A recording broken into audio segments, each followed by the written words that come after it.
Hi, Paul. So, I just thought I would read you my story. There's a couple of things I wanted to say first, though. I'm sitting outside my parents' house, as you can see. I feel like I've said that I wanted to read this story to you a lot, and so I feel like that makes like a build up. It's not a great story, but I think it's not like well written or something. But I was proud of it. My creative writing teacher liked it. But more than that, I just felt like it said something about me at a certain time. I wrote it when I was 26, about to turn 27, I think. And I mean, it's similar to how I am now, but it was before before a lot of stuff. But anyway, the assignment was just to try to, in a prose poem, so like using some sort of like poetic license, but within like a story format, write about what it was like to be inside one's brain. And so that's what I wrote about, or you were supposed to like convey using this what it was like to be inside one's brain. And so I tried to do the best that I could. I think my brain is not as crazy as I was back then. But anyway, for some reason I always wanted to share, well, not always, but there have been times when I wanted to share this story with you, and it's just like not even a good story, but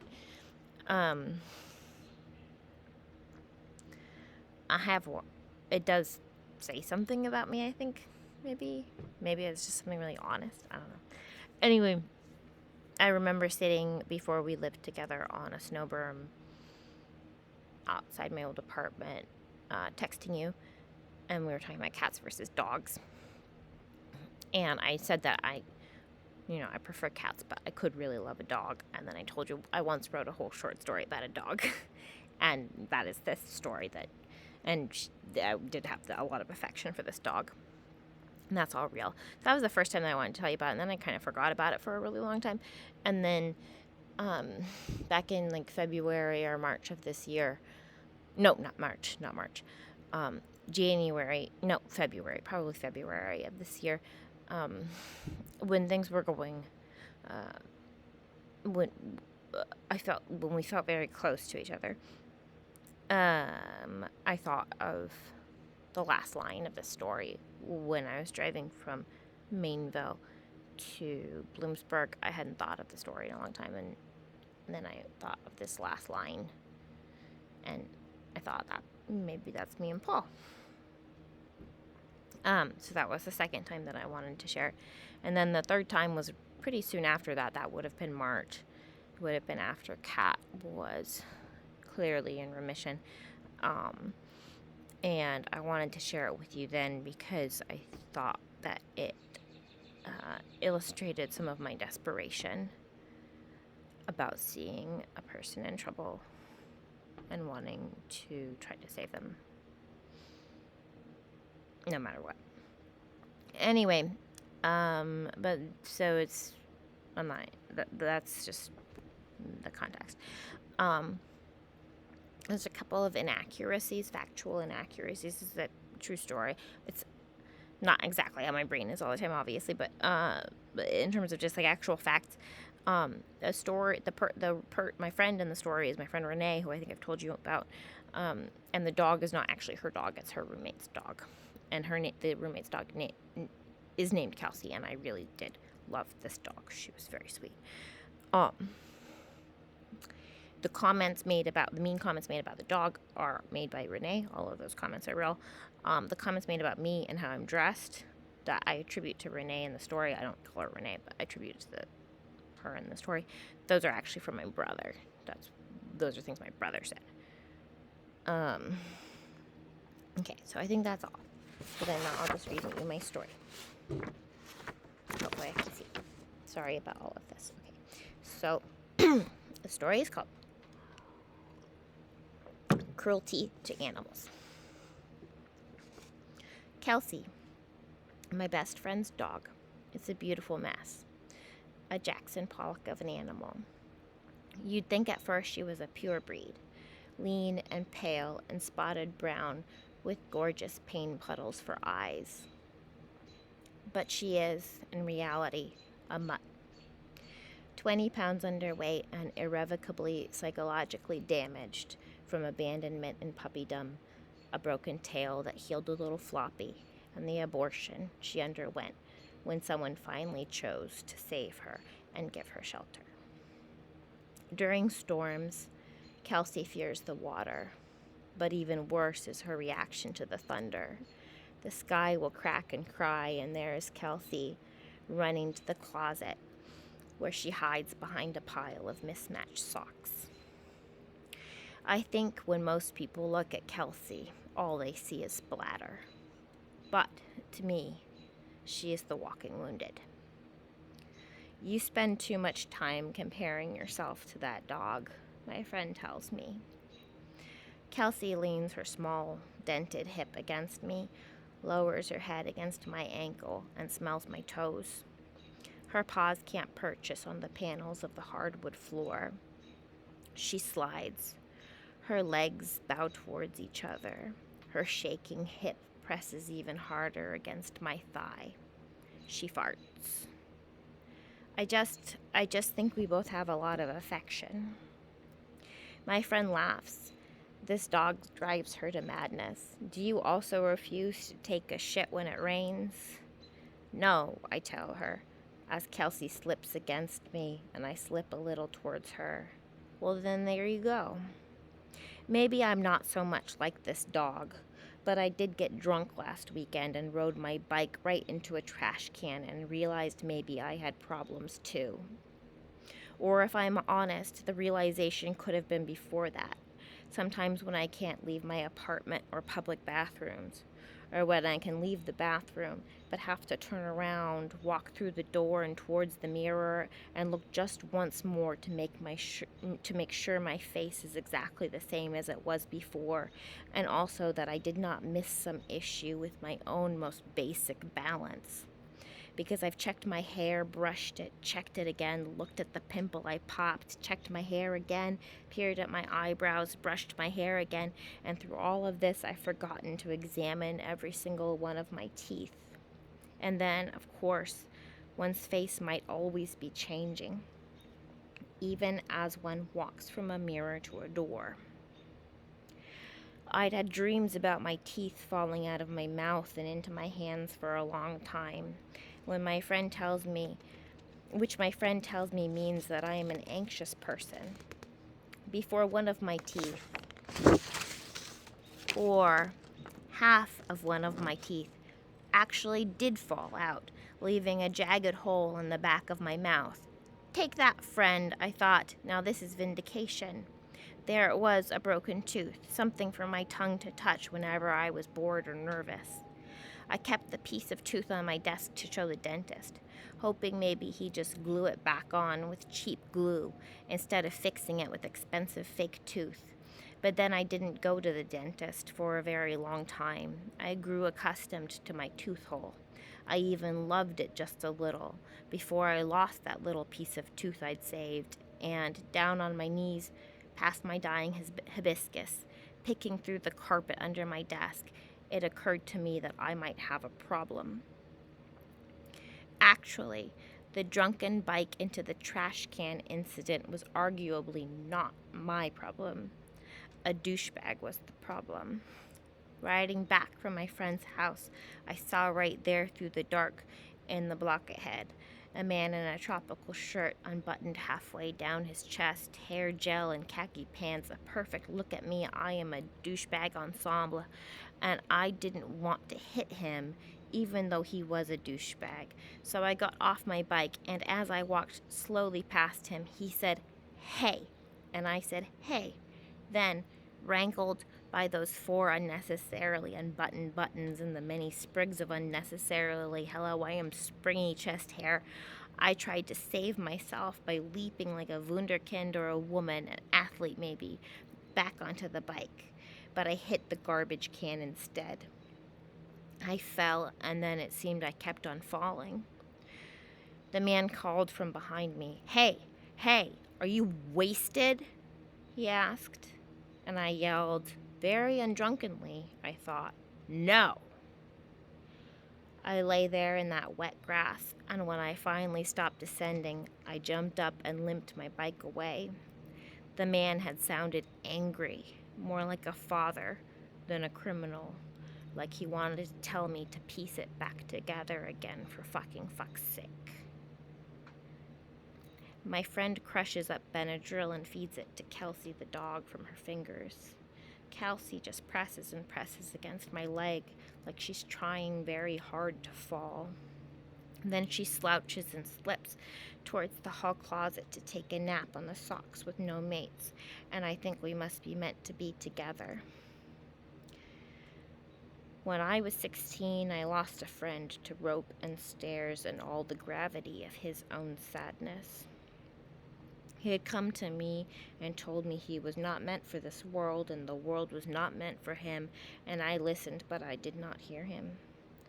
After my friend gave himself to this force and gravity, we all dug our hands in dirt and threw it on his covered body, and as I wept, then my father took me in his arms and asked me what comfort he could find for me, and I told my father, I think I need to save a thing, just to save some living thing.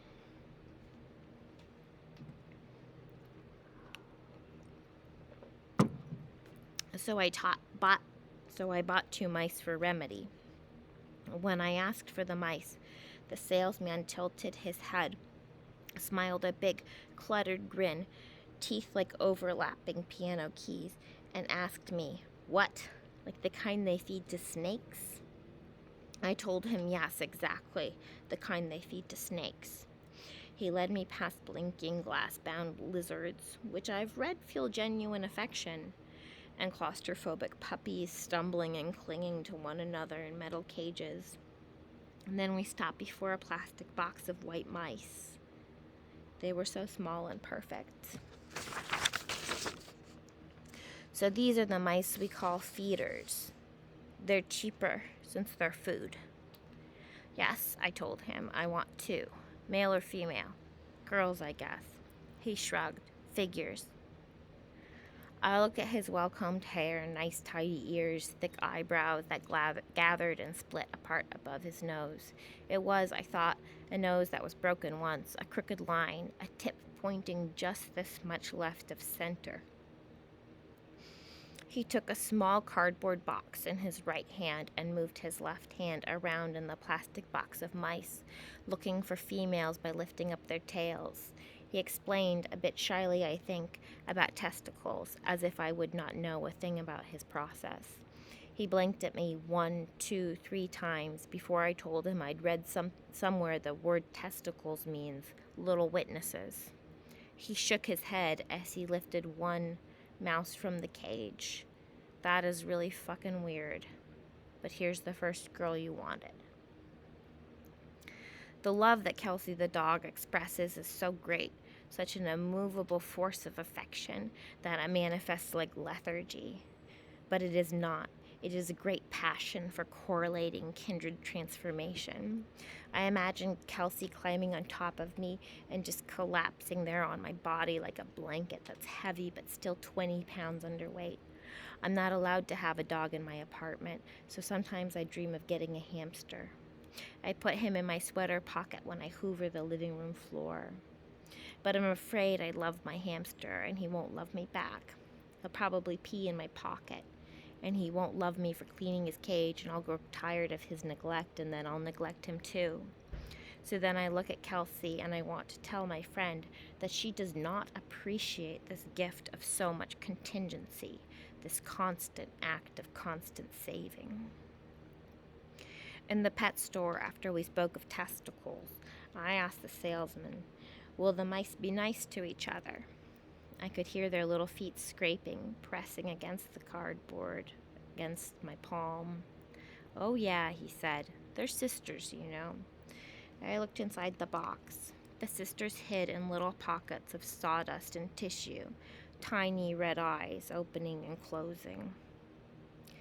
The feeder mice were not nice to each other. I knew because I got out of bed and stayed up till 4 in the morning watching them. Josephine, the smaller one, was perfect and fragile and shook when I held her. She pissed in my hand and winked her little red eyes 1, 2, 3 times. Marie, her sister, ran all over her, ate all of her food, and then defecated the pilfered loot on Josephine's tiny, little, quivering, perfect head. I stayed awake with my fragile little Josephine every night. On the third night, she still would not eat. In my dislocated panic, I wrote her a frantic note asking her to please not die, little Josephine, and left it in her box. My father saw the note and showed it to my mother, and so began his own confusion, his own baffled grief about what to do about this problem. Josephine did die. After she was gone, I starved the other mouse, not because I did not love her. My friend calls me this morning when I am buying coffee, and she says, giggling but exasperated too, I just thought I'd let you know that I am trapped under this crazy fucking dog. I was on the couch and she just climbed on top of me and now she won't move. I'm digging money out of my pocket to buy my coffee, and I'm struggling with my phone and my jealousy and my heavy porcelain cup, and a woman taps me on the shoulder.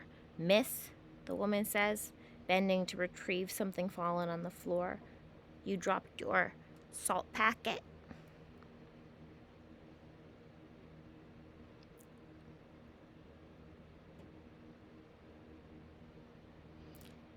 My mom will never forgive me for the feeder mice, not just for their murders, but for how I made my father a confused accomplice in the tangled web of all my problems. I know this because I saw her watching me, as I watched my father, as he watched neither of us, given he had spent 2 hours crafting tiny coffins from shoeboxes and discarded socks, and, after that, digging graves in the hill of dirt behind the untrimmed lawn of our untrimmed house. I meet my friend at her apartment. Kelsey hides behind her knees. My friend tells me she does not understand me when she looks at me in my red-green plaidish party dress and my mother's old blue camping coat, the one of leaking down, hair-stuck Velcro, and count them, 1, 2, 3, 14 mystery stains. What do you even have in your pockets? She says. It's like you have saddlebags. I have a number of possibly important remedies split between my right and left pockets. Neosporin, salt, lipstick, a hairbrush. I also have receipts, but that's just from fear, not efficiency. A tiny leopard print lint brush, a smudgy mirror, gum, and a bottle cap I took from the beer that I shared with a man who was not a douchebag then, but is a douchebag now, because that is the last bottle cap from the last beer we ever had together. I suspected it might be, and that's why I took that little circle of a metal memory from the table that tottered between us when he wasn't looking and put it in my pocket. Something for me to squeeze between my index finger and my thumb when I am bored or nervous. I have always believed in tokens, but it problematizes a bike ride, even when sober. In 6th grade, I dug through Stosh Stanislavski's blue plastic pencil box and stole the reed to his oboe. I put it in my own pencil box, which was green cardboard, not plastic, and when I was alone, I sat in my chair, took out my pencil box, took out the oboe reed, closed my eyes, and put the slender, used-up wood between my tongue and palate. I prepared for the concert, but this was just a token, not a problem. Balance is always the problem. I tell my friend about my pockets. I have makeup. My friend says, it's like you get all dressed up to go out and then you put on your crazy person suit. My mother forgave me for a lot of things like candy wrappers from every candy bar I'd ever eaten, folded in a shoebox under the bed, and pencil shavings from every pencil I'd ever sharpened, overflowing from a microwave box in the closet. But something, just something to touch if you are bored or nervous. But after the mice murders, my mother stared at me with eyes half closed as if she were wondering whether she'd bred a self-proclaiming martyr of a drama queen, or a messy little nutshack not quite whole.